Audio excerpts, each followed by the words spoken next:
isip ng mga ito is, kung matalo man sila, at least makasira man lang. Maapektuhan nila yung trust and approval ratings ng Vice Presidente. Kasi yung goal ay hindi na para ipanalo, simply maipanalo yung impeachment because medyo mahirap na yon at this point. Nagbabaka sakali sila na baka makapuntos man lang sila doon sa depensa at magamit nila yon sa darating na eleksyon sa 2028. So alam naman natin na ang isang impeachment case ay hindi lang strictly legal, ngunit political process ito.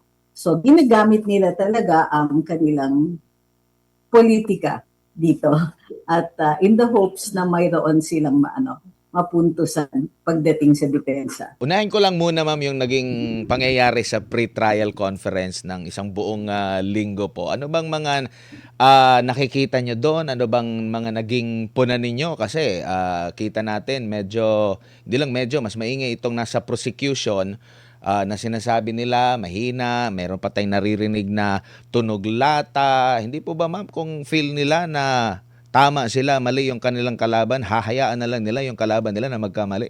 Attorney. Well, isa pa yun, na ang napansin natin ay parang meron silang comms operation ongoing dito ang prosecution. Dahil imbis na hinahayaan na lang nila to let the evidence speak for itself, kumbaga, yun na lang ang magsalita, ipresentahan nila yung kanilang kaso, parang mayroon pang paglilitis na nangyayari sa labas ng Senado. Mayroon pa silang pag-characterize ng ebidensya ng depensa na kesyo mahina, may mga ganun nga. Meron pang mga komento kung dadating ba si VP Inday o hindi. At nakita natin na kadalasan ay hindi naman ito necessary na sabihin. So ang nakikita natin ay posibleng meron silang PR or public relations management or management ng kanilang communications that mayroong strategic approach sila dito. Unfortunately, hindi the defense is not playing. Kumbaga, sila lang ang gumagawa nun kung kaya't napapansin in contrast dun sa ginagawa nila na hindi pumapatol ang depensa. Sumasagot sila ng katanungan, pero wala tayong nakikitang mga birada o tirada o even komento doon sa sinasabi ng prosecution. So this is, kumbaga, asymmetrical ang nakikita natin na communications na nangyayari. Opo, kung ikukumpara natin sa nakalipas na mga umusad talaga na impeachment, nagkaroon talaga ng impeachment trial. Unusual po ba itong mga ganitong, meron pang pa-AVP, attorney? Well, kakaiba talaga yung EVP na yan. Kumbaga, yung kanilang parang short trailer, film, whatever, ay wala pong naibahagi na impormasyon na makakatulong sa publiko na maintindihan ang mga proceedings dito sa impeachment. Instead, ito ay purely public relations, pag-project ng kanilang imahe, pag-project ng kanilang sarili, pati nakasama na rin yung mga kasuotan nila. Pero like I said, asymmetrical ito, kabila lang ang nagpresenta ng gano'n. Parang trailer siya ng telenovela, ng parating na telenovela, ito yung sneak preview. Unfortunately nga, seryoso kasi ito. At nakikita po na mayroon silang napaka-unnecessary na mga galawan katulad ng ganito na hindi naman nakaka-contribute sa diskusyon and instead parang nakakasama pa ng kanilang kaso. Dahil nga, bakit ang dami mong extra na kailangan gawin kung malakas naman ang kaso mo, bakit pa? But in this case, it's possible na ang ginagawa nila is they're trying to, alam nilang mahina yung kaso or talagang gusto nila na kumpleto, meron silang projections, minamanage nila yung image. Unfortunately, I don't think they're doing it very well. So sayang yung effort and of course, papasok na rin sa diskusyon dyan sino bang nagbayad ng mga yan? Sino nagbayad ng lawyer? Sino nagbayad ng PR? Sino nagbayad ng AVP? So, Opo. It's not working. Parang nagdagdag din ata sila ng mga private prosecutor. Pero, ito po ba ay posibleng pagma-mindset din, attorney, considering meron pang isang nakapending sa Korte Suprema na petisyon na kumo-question nga na posibleng sa isang iglap lang, parang kanta, nawala rin lahat. Parang kagaya nung pinakaunang pag-question po, attorney, para ma-mindset na ganito kasama ang pangalawang pangulo tapos ibabasura nyo lang. Maaari bang ganon, attorney din? Well, kung ang target nila ay ang Korte Suprema, ay baka mapagalitan pa sila. Pero ang tingin ko dito is meron silang target audience, and yung target audience ang electorate.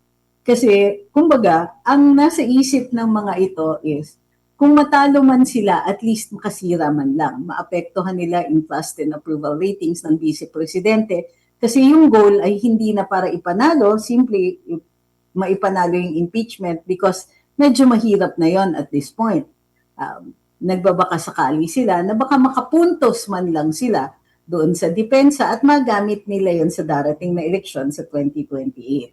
So alam naman natin na ang isang impeachment case ay hindi lang strictly legal, ngunit political process ito.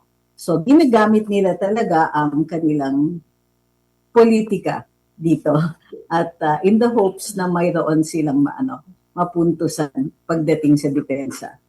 Opo. At during sa mismong trial na ma'am, hindi na sila pwedeng maglatag pa ng karagdagang mga ebidensya, no? During sa pre-trial, kung ano yung mga sinasabing mga namarkahan na, yun lang yung pwedeng mailatag nila during sa trial.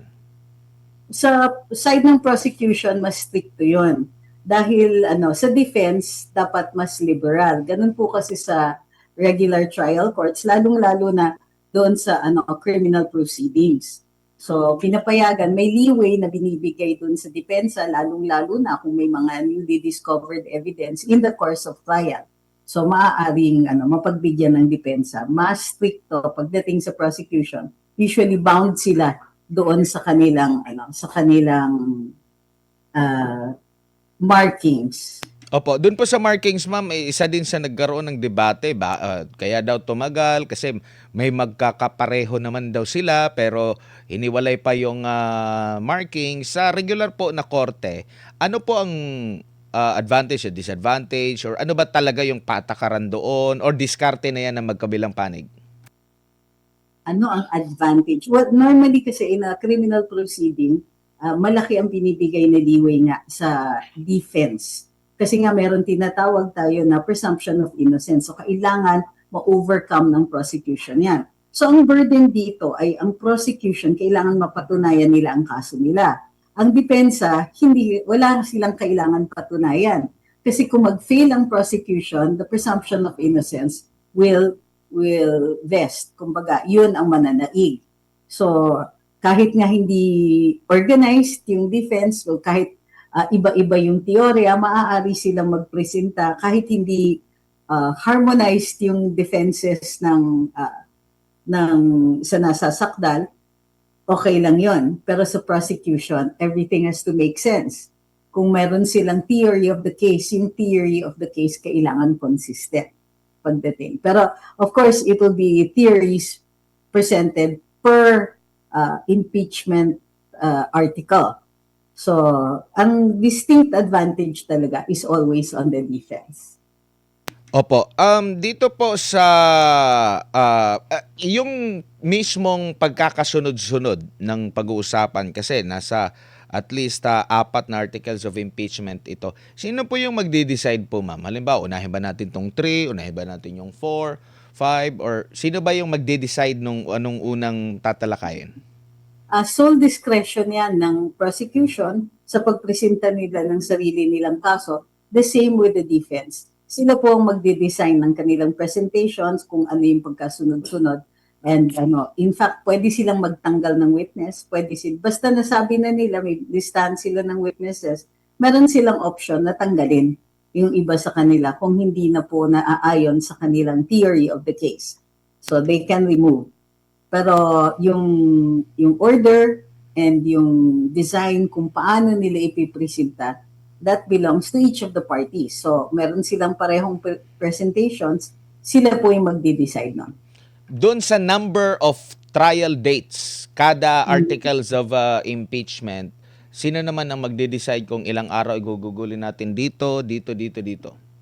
sila din, the parties din. So yung lawyers ang magde-decide. Halimbawa, I understand na humingi ng something like 60 days ang prosecution and 30 days yung defense. So that's their sole discretion yan. Although I understand na ang prosecution dito ay humingi ng mas marami pa daw kaysa sa kailangan nila just in case.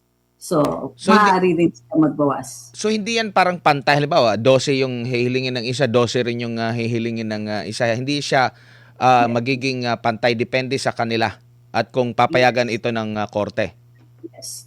Pwede pa nga, if in case nagkulang, posibleng mag-motion sila for additional hearing dates.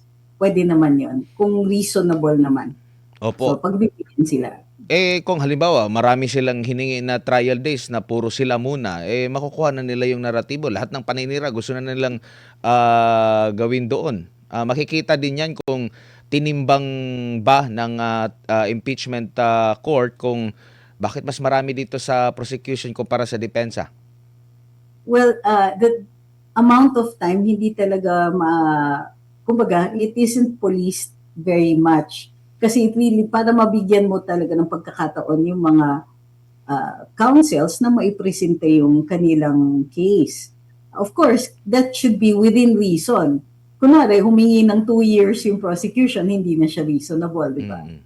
And in this case, 60 days, titignan pa nga yan kung reasonable yan. Kung kunwari, marami na silang naipresenta. Pati yung pacing, pwede rin naman magsabi yung mga senator judges na, uy, tama na, sobra-sobra na ito, masyado nang matagal. Pwede rin silang they can also decide na, okay, you asked for 60 days, pero masyado kayong mabagal, pwede silang magbigay ng directive na, o sige, bilis-bilisan ninyo. Now, pagdating dun sa, like I said, ang defense is, there's a reason kung bakit nauuna yung prosecution. So kahit sabihin pa natin na maraming days yung prosecution, ang bawi ng defense niyan is they're the last to be heard. So sila yung mas naaalala. So yun yung distinct advantage din ng defense is mahuhuli silang marinig, and by that time, narinig na nila yung ebidensya ng prosecution and they can react accordingly at pwede silang mag-build up ng case base dun sa iprinisinta. May option pa nga ang defense na kung hindi ganon kabigat o hindi umabot sa evidentiary burden yung prosecution, pwedeng sabihin ng defense, di na po kami magpupresenta. In fact, nakikita nga natin dito, di ba, nag-a-adapt pa sila ng ebidensya ng prosecution. Opo. Ma'am, doon po sa pagpipili ng same na mga testigo na ihaharap dyan po sa pag ginamit ba ang same, halimbawa sa prosecution, ginamit nila main testigo at gagamitin din ng depensa, may tuturing ba na talagang mabigat yung depensa? Kasi gagamitin mismo yung or bihira, or mga anong klase lang po or cases lang po ba sa isang trial na pag ganyan na, ginagamit na ang mismong testimonya ng prosecution or mag-testimony? Depende yan. There are 2 cases na ganyan. Una, pwedeng i-adapt ng defense. Oo, aminin namin lahat. Sige, yes, totoo yan. Sinabi niya yan. Oo, we admit that. Ibig sabihin yan, ang issue is not a factual issue. Ibig sabihin, agree kayo na ganito yung nangyari. Pero para sa depensa, it's not a crime. Para sa prosecution, it's a crime. So yan, that is an example of a legal instead of a factual issue. So yun ang ire-resolve ng hukuman. Wala nang presentation of evidence kasi aminado sila ganito yung nangyari. Ang hindi lang napapagkasunduan ay kung ito ay punishable and so on. Now, may mga instances na hindi nila i-adapt pero ipipresenta nila the same witness. So, witness for the prosecution. Pwede nilang sabihin, we would like to present so-and-so as our own witness pero hostile. So, pag hostile witness kasi, pwede kang mag-leading questions. Yun yung advantage mo pag hostile witness. At dahil ito lang yung tao na naging saksi, ayaw mong mag-cross, ayaw mong kasi pag cross, nakakulong ka dun sa within dun sa mga tinanong ng prosecution, ng nagpresenta. So, kunwari, prosecution witness si A. Gustong gawin din defense witness of course, ng depensa. It depends kung ano yung sinabi. So kung kunwari, may sinabi si A at nakakulong, let's say, to a certain date, tapos wala nang ibang dates na relevant, pag prinisinta nila, they can question him on others, hindi related dun sa kanyang direct testimony. So maaaring ilabas nila doon. Hindi sila limitado na mag-cross-examine only dun sa ikinulong ng prosecution ng mga issues at saka mga katanungan. So may difference.